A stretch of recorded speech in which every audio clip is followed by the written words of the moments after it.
ਪਾਕ British arts international ਤੇ journalist form ਸਾਂਗਲਾ ਹਿੱਲ ਦੇ ਪ੍ਰਬੰਧ ਹੇਠ ਮੁਸ਼ਾਇਰੇ ਦਾ ਆਰ ਕੀਤਾ ਗਿਆ, ਜਿਹਦੇ ਉਚੇਚੇ ਪ੍ਰੋਨੇ ਪਾਕ ਬ੍ਰਿਟਿਸ਼ ਆਰਟਸ ਇੰਟਰਨੈਸ਼ਨਲ ਦੇ ਫਾਊਂਡਰ ਡਾਕਟਰ ਯੂਨਸ ਅਮੀਨ ਸ਼ੇਖ ਸਨ ਤੇ ਸਦਾਰਤ ਪੰਜਾਬੀ ਮੀਡੀਆ ਗਰੁੱਪ ਦੇ ਚੇਅਰਮੈਨ ਮੁਦੱਸਰ ਇਕਬਾਲ ਬੱਟ ਹੋਰਾਂ ਕੀਤੀ। ਮੁਸ਼ਾਇਰੇ ਵਿੱਚ ਪੰਜਾਬੀ ਬੋਲੀ ਦੇ ਮਹਾਨ ਸ਼ਾਇਰ ਬਾਬਾ ਨਜਮੀ ਸਨੇ ਮਾਰੂਫ ਸ਼ਾਇਰਾਂ ਰਲਦ ਕਰਕੇ ਮੁਸ਼ਾਇਰੇ ਦੀ ਸ਼ਾਨ ਵਧਾਈ।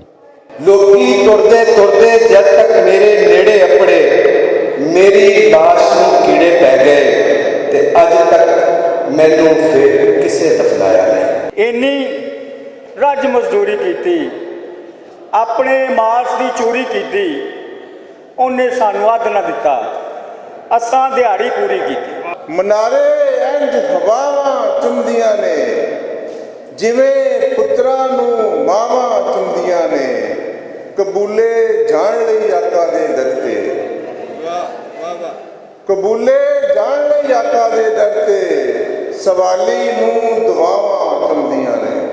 फासला आसमान ज़मीन का तो याद है, फासला आसमान ज़मीन का तो राबता दश्त आप में हो गया। यानी अब आप भी इस आँख से होगे मालूम, यानी अब आप भी मरहम नहीं देने वाले, अपने हिस्से की शबे गम नहीं देने वाले, आँख दे सकते हैं पर नम नहीं देने वाले। जिसने हमको दिया कुरान वही देता है, जिसने हमको दिया कुरान वही देता है, शेर कहने का भी इरफान वही देता है।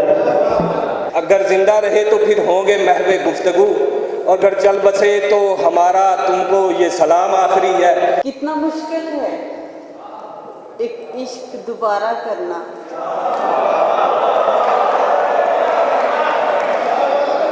कितना मुश्किल है एक इश्क दोबारा करना, दिल से उतरे हुए लोगों में गुजारा करना। जब भी कभी ज़मीन के सोने की बात हो तो डर जाइए हुसैन के इनकार की तरह, तो डर जाइए हुसैन के इनकार की तरह। इंसाफ के खिलाफ तकाज़ा नहीं किया, ऐसा अगर हुआ भी तो ऐसा नहीं किया। ਆਪਣੀ ਮਿੱਟੀ ਤੇ ਰਹਿਤਲ ਨਾਲ ਜੁੜੇ ਖਿਆਲਾਤ ਵਿੱਚ ਰੁੱਝੀ ਸ਼ਾਇਰੀ ਨੇ ਸੁਣਨ ਵਾਲਿਆਂ ਦੀ ਤਸਕੀਨ ਕਰਦਿਆਂ ਮੁਹੱਬਤਾਂ ਦੇ ਸਜਰੇ ਫੁੱਲ ਖਿੜਾਏ। ਐਵੇਂ ਗੱਲ ਮੈਂ ਕਹਿ ਨਹੀਂ ਦਿੰਦੀ, ਨੱਕ ਤੇ ਮੱਖੀ ਬਹਿ ਨਹੀਂ ਦਿੰਦੀ।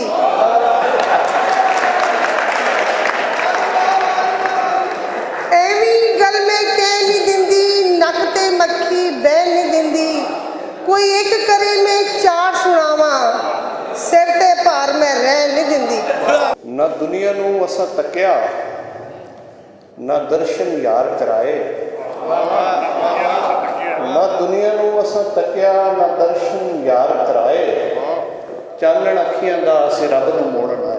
या ते ਉਹਨੂੰ ਠੇਠ ਪੰਜਾਬੀ ਨਹੀਂ ਆਉਂਦੀ, ਜਾਂ ਬੁੱਲਾਂ ਦੇ ਹੇਠ ਪੰਜਾਬੀ ਨਹੀਂ ਆਉਂਦੀ, ਤੇ ਉਹ ਤੇ ਜੱਦੀ ਪੁਸ਼ਤੀ ਯਾਰ ਪੰਜਾਬੀ ਏ, ਉਹਨੂੰ ਕਿਸ ਤਰ੍ਹਾਂ ਸੇਠ ਪੰਜਾਬੀ ਨਹੀਂ ਆਉਂਦੀ।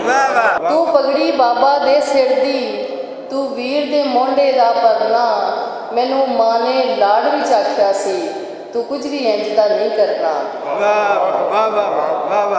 ਮੈਨੂੰ ਮਾਂ ਨੇ ਲਾਡ ਵਿੱਚ ਆਖਿਆ ਸੀ ਤੂੰ ਕੁਝ ਵੀ ਇੰਜ ਦਾ ਨਹੀਂ ਕਰਨਾ, ਤੇਰੇ ਪਿਓ ਦੀ ਪਗੜੀ ਟਹਿਵੇ ਨਾ, ਤੇਰੇ ਵੀਰ ਦਾ ਮਾਣ ਵੀ ਟੁੱਟੇ ਨਾ। ਤੈਨੂੰ ਔਖਿਆ ਕਾਲਜ ਭੇਜਿਆ ਮੈਂ, ਤੈਨੂੰ ਔਖਿਆ ਕਾਲਜ ਭੇਜਿਆ ਮੈਂ, ਮੇਰੀ ਗੱਲ ਦੀ ਲਾਜ ਨਿਭਾਉਣ ਲਈ। ਤੂੰ 14 ਜਮਾਤਾਂ ਪੜ੍ਹ ਕੇ ਵੀ ਮੈਨੂੰ ਲੱਗੀ 5 ਜਮਾਤਾਂ 'ਚ। ਸਾਹ ਨੂੰ ਆਖੀ ਕੱਲ ਆਵੇ, ਅੱਜ ਮੇਰਾ ਬੁੱਤ ਘਰ ਨਹੀਂ।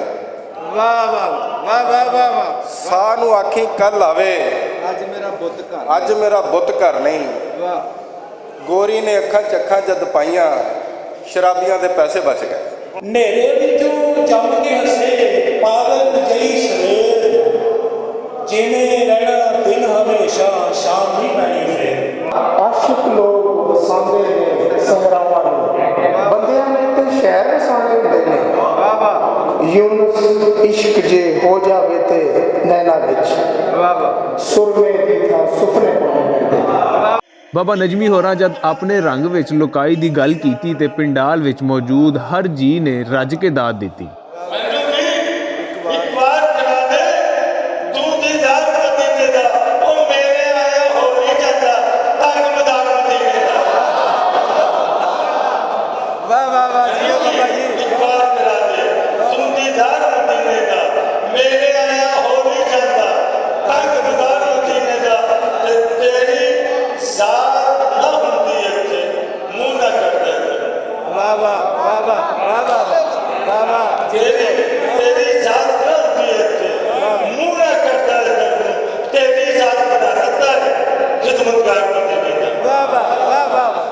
ਚੇਅਰਮੈਨ ਪੰਜਾਬੀ ਯੂਨੀਅਨ ਮੁਦੱਸਰ ਇਕਬਾਲ ਬੱਟ ਹੋਰਾਂ ਦਾ ਕਹਿਣਾ ਸੀ ਕਿ ਜਿਹੜੀ ਕੌਮ ਆਪਣੀ ਮਾਂ ਬੋਲੀ ਨਾਲ ਜੁੜੀ ਰਹਿੰਦੀ ਏ ਉਹਨੂੰ ਕੋਈ ਹਰਾ ਨਹੀਂ ਸਕਦਾ। ਲਿਹਾਜ਼ਾ ਇੱਕ ਤੇ ਮੇਰਾ ਇਹ ਮੈਸੇਜ, ਮੇਰਾ ਪੈਗਾਮ ਵੀ ਇਹ ਕਿ ਆਪਣੀ ਨਵੀਂ ਨਸਲ ਨੂੰ ਪੰਜਾਬੀ ਤੋਂ ਜਾਣੂ ਕਰੋ।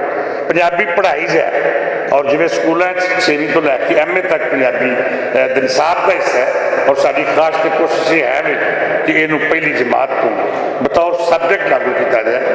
ਮੇਰੀ ਗੁਜ਼ਾਰਿਸ਼ ਹੋਏਗੀ ਤਮਾਮ ਦੋਸਤਾਂ ਅੱਗੇ ਕਿ ਉਹ ਪੰਜਾਬੀ ਨੂੰ ਆਪਣੀ ਪੜ੍ਹਾਈ ਦਾ ਹਿੱਸਾ ਬਣਾਉਣ। ਨੌਜਵਾਨ ਨਸਲ ਬੇਸ਼ੱਕ ਇਖਤਿਆਰੀ ਸਬਜੈਕਟ ਹੀ ਹੈ, ਉਹਨੂੰ ਪੜ੍ਹਨ ਇਸ ਵਾਸਤੇ ਕਿ ਅਗਰ ਉਹ ਪੰਜਾਬੀ ਪੜ੍ਹਨਗੇ ਤਾਂ ਸਾਡੇ ਸੂਫੀ ਸ਼ੋਰਾ ਔਰ ਅਕਾਬਰੀ ਨੂੰ ਪੜ੍ਹ ਸਕਣਗੇ ਔਰ ਆਪਣੀ ਉਹਨਾਂ ਪੁਰਾਣੀਆਂ ਰਵਾਇਤ ਤੋਂ ਜਾਣੂ ਹੋ ਸਕਣਗੇ ਜਿਹੜੀਆਂ ਸਾਡੀਆਂ ਖੂਬਸੂਰਤ ਰਵਾਇਤ ਹਨ।